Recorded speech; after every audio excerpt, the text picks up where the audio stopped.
So hello and welcome back to Test Drive Thursday. Today we are driving the Tom Dooley Enhanced 579. Now this is version 1.5.1 of this mod, so it's fairly well updated from the sounds of it. But I thought we'd take a look at it because we haven't reviewed a 579 for a long time. So yeah, why not? So let's start by heading over to the upgrade shop.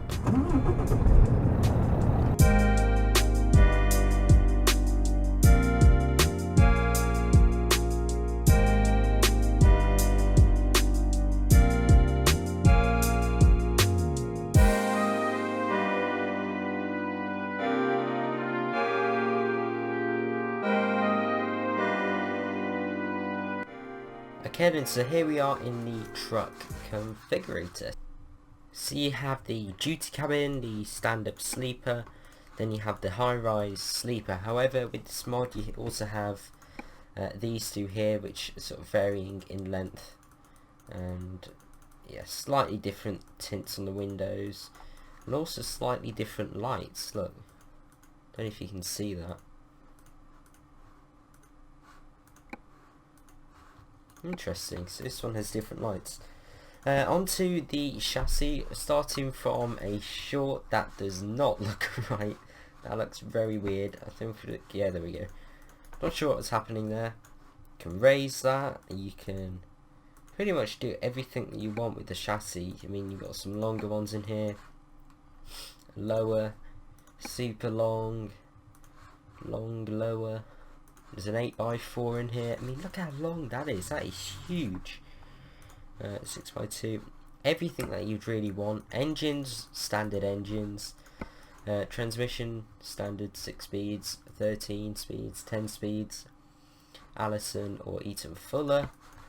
Standard interiors with the wood and leather, or just the more standard cloth and black. You also get, instead of that sort of, I don't know, fabric on there, you get a cupboard which looks a lot better. All of the standard paints still work, obviously, because this is just an enhancement mod at the end of the day. So that's nice. Let's just get a stock colour here. Now this is where it all changes now. Starting at the bottom, you can add some sort of pieces where you can add mud flaps on and little lights. This probably works best if I go for a bigger bumper like that, and then perhaps you can put them underneath. Yeah, you can just about see that, but that does clip in, so that doesn't work very well. But these are the bumper options here. I think some of those are a bit more standard. There are lots of bull bars to choose from. I do like the black ones. That works very nicely if you're going for sort of a darker colour, maybe like, I don't know, something like that, and then it works a lot better in my opinion. Now you can add a logo on there. You cannot change, from what I've found so far, you can't change your scroll. It only comes with this fully chrome look, and it would be nice in a future update to this mod to maybe be able to change that. Now you can add the Peterbilt on the side. Well, basically all it does is add a chrome piece around the edge and change the logo. And now it doesn't look that good in the customize, sort of this area when you're customizing, but when you get outside it does look a lot better. Mirrors, they're all standard. I don't believe any of these are new. Maybe some of these have been changed, so you don't get the lights, but pretty standard things up there. Light adapters, horn adapters, and now you got some bull bars and roof slots that you can add loads of things to. I mean, just look at that. What else have we got? We have got this dot here, if I can find the right pixel. You get the interior light, we've done that. We've got this, more cabin lights, and then you have got some sort of air, more aero pieces. Now, I'm not too sure where the other bit of the aero is. Am I missing something? What's that? A dish. fairing only. I'm not too sure where that is.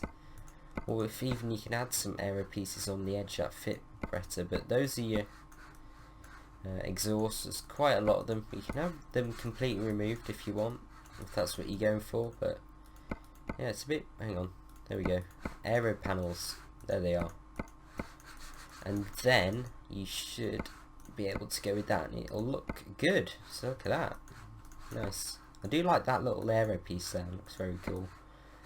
But if you don't want to go for the sort of full high-rise sleeper, or if you're on a budget, I suppose, you can just go for that, and it doesn't really give you an advantage in headroom compared to sort of this would. But I don't know, it looks pretty much the same really. So next we have, if we just go back to this, we've done all the ones around the back.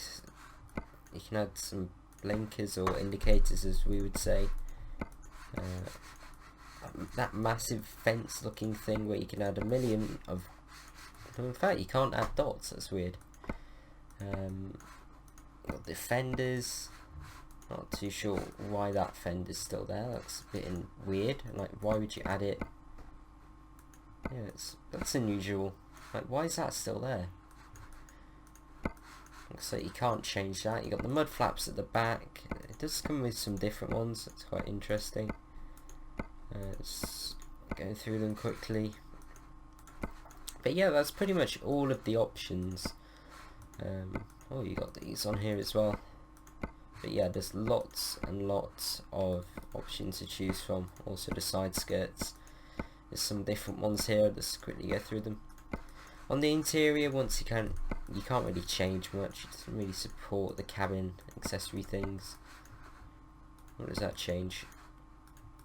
Probably wouldn't recommend going for that because of FPS drops, but there you go. That's most of the configuration. So now I'm going to show you a time lapse of me building this truck to my spec.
Okay then, so now I've fully configured the truck. So if we jump on in, in fact, let's start it up from the outside. We got the stack, so let's see how it sounds.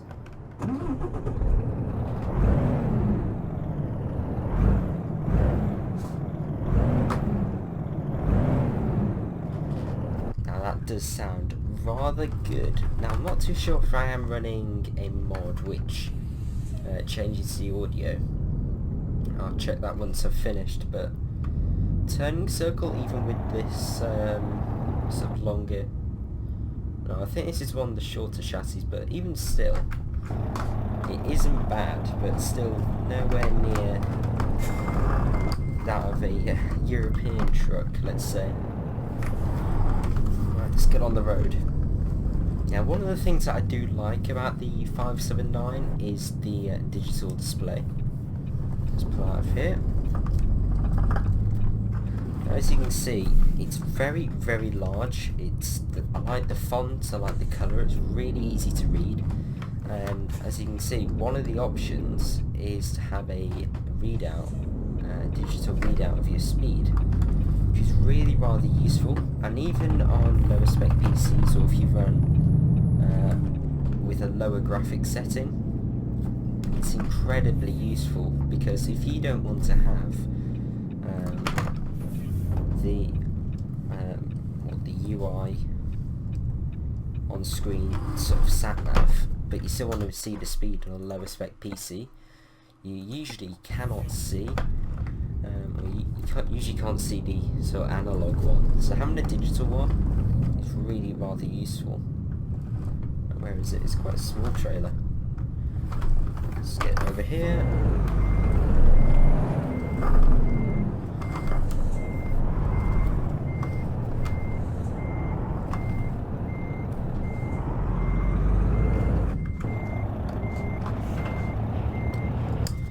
As this is a sort of standard SCS truck, just with some extra options, it does, I'm pretty sure it does support advanced coupling. So, and I have noticed that a lot with mods recently, they're not supporting cabin accessories as much as I would hope they would.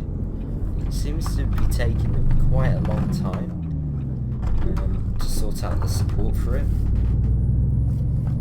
But I'll go a bit through more, well, I'll go through the more of the display now. So obviously you got the gauges on here, so you got the time bottom left, and then you got your odometer, which, as this is a brand new truck that I've just picked up, it's only done 3 miles.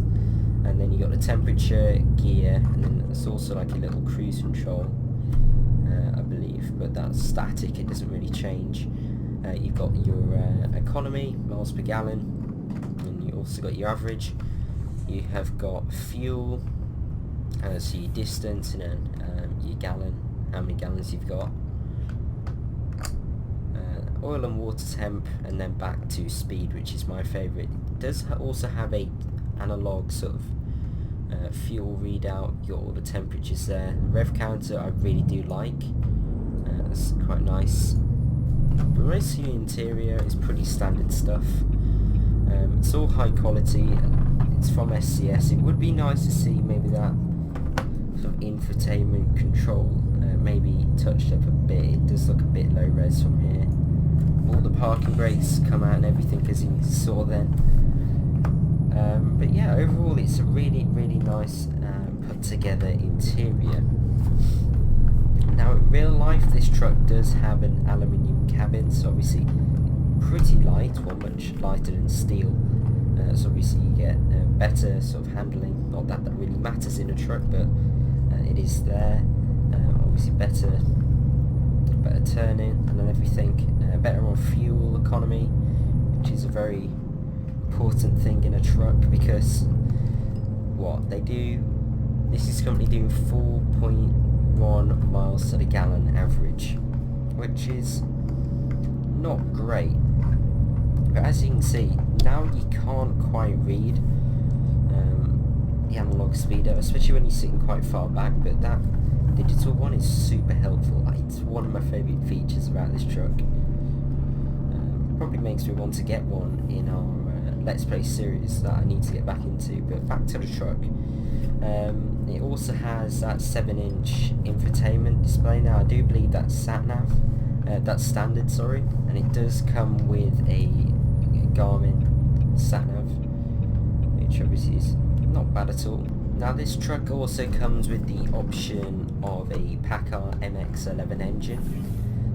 It's pretty much a brand new engine. It's got power outputs of up to 430 HP and 1,550 Newton meters of torque, which is not massive amounts of in terms of sort of trucks, but it's not bad at all. And it, well, Peterbilt say obviously longer service intervals, so you're spending more time on the road, and then also lower operating costs and a higher resale value apparently. So it all sounds pretty good to me.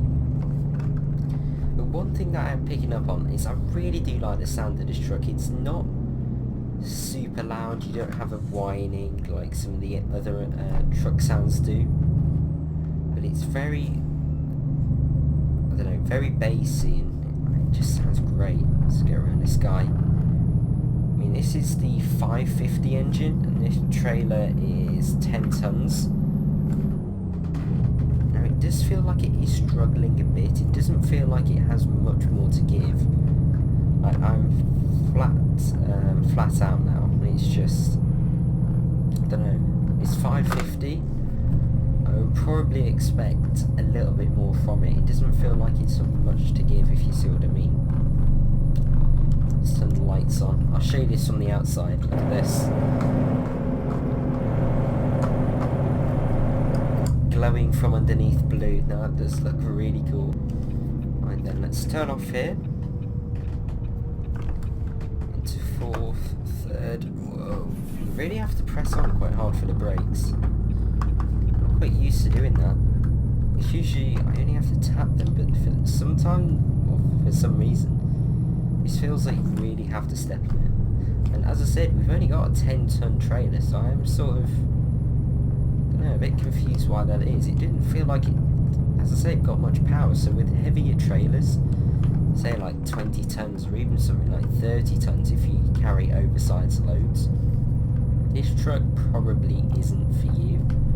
So I really don't think unless you have like an extra engine mod that gives you access to larger engines, I really don't think that this is for you. Now, it could be down to the Allison gearbox that is in this. As I've shown you, it does have the option of the 6-speed, which obviously with fewer gears you can't access every little piece of power, if you see what I mean. It's a lot harder to go up hills and everything, but I just find if you're getting used to a manual, or if you don't want to be changing gears all the time, this is probably a lot more user-friendly in that way. But I don't know, it is struggling with the 6-speed, I think, so I'd probably recommend going for a 10-speed and up. I mean, if we drop it in 6th now, I mean, there isn't much of a difference between 5th and 6th gear. I mean, so we're currently doing 1300 RPMs in 6th, and then just under 1500 in 5th, so that is kind of weird. And then if we speed up here quick, up to maybe like the 80 mile an hour limit in Nevada, or some higher speed limits like that. Now put it into 6th. It is revving quite high with this 6th speed. Why is the speed limit 35 down here? This seems a bit unusual. But yeah, up these hills, you really have to push all the power out of it. Now, it would also be nice to see sort of a eco zone on this truck. Obviously, you wouldn't have it in real life if it's not shown on here, but it would, if sort of aesthetics is a key, it would be nice to see maybe like LED lights on it when you start up or something that show you the eco zone, because it's sort of hard to guess. I'm guessing max torque is around 1700, which is where it usually is, but it would be nice if there was some clarification on that. Or maybe even when you buy a truck in this game, it comes with some sort of user manual, which would add, I suppose, another depth of realism to the game that it doesn't currently have. Right, it's got up to 80 just for this test. Put it into 6th. It's doing 1700 RPMs, and it is, I don't know, you do get that whining. It's only when you're sort of at 1300 and cruising maybe in California that this is quite a quiet truck. So let me turn it off here. But yeah, I do recommend this mod with all of the upgrades that it does. Now, I do think there could be a few more things that it adds. For example, more grille options, so not only just the chrome, but some others as well.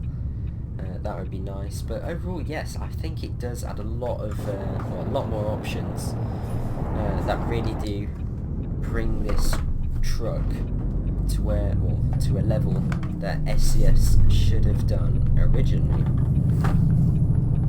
But yeah, a great mod. If you like the Peterbilt 579, you drive it a lot, definitely take or go and download this, and you won't regret it, because there's lots more things that you can chuck on that you couldn't do before. Right, where am I going? I guess just follow the lines on the floor. I've never been to one of these drop-offs before. Look at this. Ooh, damn, that is quite a difficult reverse. I like it. Cool challenge right out in the desert. Look at it. That looks really cool.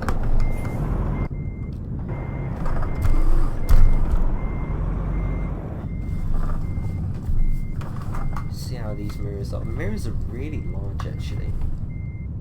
I do like them. And overall, visibility isn't that bad. It does slow down quite a lot, the front, so that's pretty good.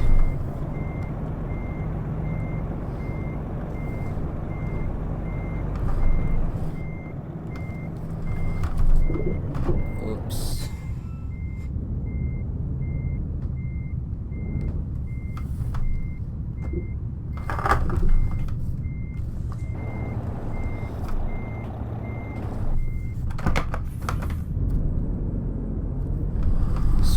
Up a little bit. Completely messed it up.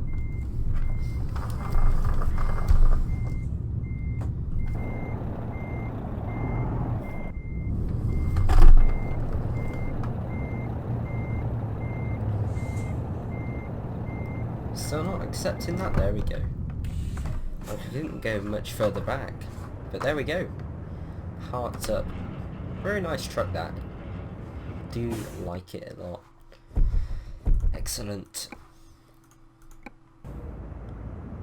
But anyway, thank you for watching. If you did enjoy, please do leave me a like and want to subscribe. If you've got any more questions about this mod, please do put them in the comments, or if you got any suggestion ideas or any mods that you would like me to review, please do say. But anyway, thank you for watching, and goodbye.